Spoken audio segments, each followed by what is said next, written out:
Hey guys, welcome back to another video where we will be looking at AgilePoint connector for OpenAI. OpenAI is an artificial intelligence research lab and company. It was founded in 2015 with the goal of developing and promoting friendly AI that benefits all of humanity. OpenAI conducts research in various areas of AI including natural language processing, machine learning, robotics, and reinforcement learning. One of OpenAI's most significant achievements is the development of GPT model, which includes models like GPT-2, GPT-3, and now GPT-4. It is the company behind ChatGPT, which took the internet by storm recently. These models are capable of generating human-like text and have been widely used for tasks such as language translations, content creation, question answering, and more. Looking at its popularity, the demand of making this available for your business processes and forms is on the rise, and hence we created a dedicated connector for multiple OpenAI products. Let's look at this in action. So I'm in my AgilePoint portal, and the first thing we will do is to create a connection to OpenAI system.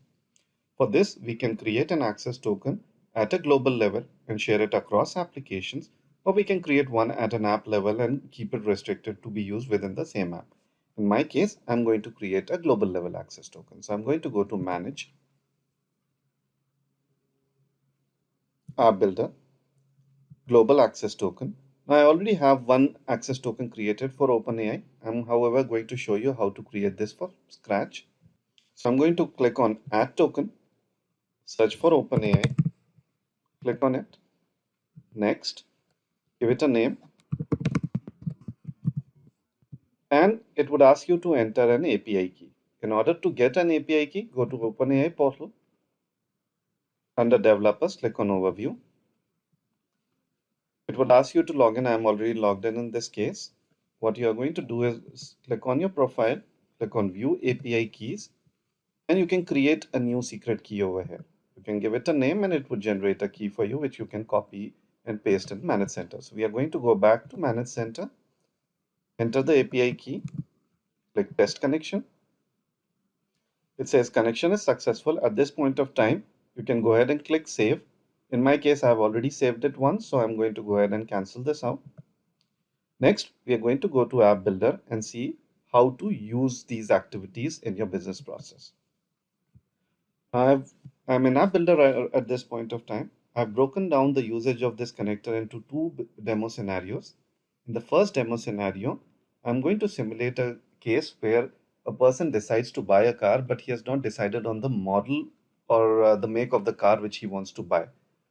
So instead of going and doing all the research by himself, he's going to just come to a form, select the make and model, select what kind of questions he wants to ask and any additional questions, and submit the form, and it should go in and do the research and put it as a summarized document and mail it out to the user. So what I'm going to do is I'm going to go to my apps over here, and there is an app over here, as I mentioned, car buyer research. I'm going to drill down. I'm going to open up this process model. As you will see, now there's a dedicated activity group for OpenAI. There are three activities as of right now in there. Creating image takes a text and generates an image out of it. Text completion is the one which I'm going to demonstrate now. You will put your prompt in there and it would uh, bring in the answer for you just like ChatGPT does. And then the text moderation, which will flag a piece of text if it is violating any of the policies. So I'm going to say text completion in this case. I'm going to drag and drop on the design surface, give it a nice looking name, select my connection to OpenAI, select the model which you want to use for text completion. There are various models made available by OpenAI. In my case, I'm going to use a model text DaVinci 003, specify my prompt, and whatever response comes back from the OpenAI API would be stored in a particular variable. So I'm going to show you a completed version of this. I'm going to go ahead and delete this new activity, and I'm going to show you a completed version. So again, I gave a nice looking text, connected to OpenAI, selected text DaVinci, and then I provided the two prompts in here. And that's the configuration everywhere else as well. Depending on what kind of questions user has asked, I'm having some conditional routing of this business process, and eventually user can paste in some additional questions as well. So let's go ahead and look at this demo. So I'm going to open Work Center in a new tab, My Apps, Car Buyer Research Application. Now in my app, I have made it multilingual as well. So my OpenAI system can actually respond back in a preferred language of my choice. In my case, I'm going to keep it as English. I'm going to say I want to do research for Tesla Model Y. I'm interested in knowing the pros and cons of this model. Summarize key specifications. Yes, I'm interested in that as well. Show me what colors are available. I'm interested in that part as well. And what are the competitors of the selected model? So that I don't have to go and do competitive analysis. So I can just go ahead and click yes. And any additional questions I might have in mind. So I'll just paste an additional question over here. Tesla provides multiple wheel types. So I'm going to say what is the difference between Gemini wheels and induction wheels for Model Y? And which email should be used to mail the completed documents. I'm going to go ahead and put an email ID and go ahead and click submit. At this point, a process has been kicked off. If I go to processes, bring up the process viewer. As you can see, this process is currently executing and collecting all the information from OpenAI. So as we can see now, the process is completed. So I'm going to go to another browser tab over here where I have got that email. I can drill down. And as you can see, it has collected all that information and put it in an email. I could have put it in a nicely formatted HTML email or in a Word document and sent it as an attachment as well. So that's the first part of the demo. I'm going to close this, go back to App Builder, and show the second part where we will be using the create image and text moderation activities. I'll go back, open my other process model in this case, which is the OpenAI demo application. I'm going to open the process model. Now this process model, I've kept it pretty simple. I have a form which I'm going to go ahead and put in some text, which will violate some of the policies. So it will flag one of them as part of the text moderation. And then I'm going to provide some image text, which using which it would be generating an image. So I'll show you the configuration of these activities. So now I'm using the text moderation activity. Give it a nice looking name.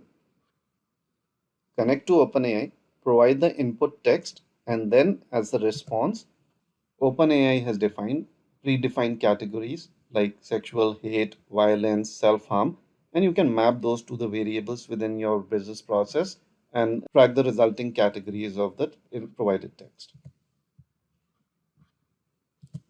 Similarly, for the image, provide a nice looking name, connect to OpenAI, provide the text prompt which explains what kind of image needs to be generated, specify the size of image, there are various options available, and then you can define to store it as a base 64 encoded string within the process variable or save it to a repository. In my case, I'm going to save it to a repository. So it asks me for an image file name. I'm going to use Google Drive in this case. So I've configured it to be stored in a folder called OpenAI and specified my override rules as well. So I'm going to go back to Work Center, my apps, OpenAI. It is asking me for an input. I'm going to put a text which violates the policy, showing some kind of violence text. So I'm going to go ahead and click submit. If I go back to tasks, the process has been kicked off. So as you can see, text moderation has been activated in this case. So I'm going to go ahead and open the form. It is giving me back the results. So it is telling me this has been marked as a violent text. Similarly, I can go to image and define what kind of image I want to generate. In my case, I'm going to say generate a picture of a cute baby otter, and the image name would be otter. and go ahead and click Submit. So the process has been completed. If I go back to my other browser window, go to my Google Drive, click on OpenAI folder, there is an image of a baby otter which has been generated. So that brings us to the end of this video. As you can see, OpenAI has taken the internet by storm, and some of those features can now be used as part of your business process as well. Thanks a lot for your time.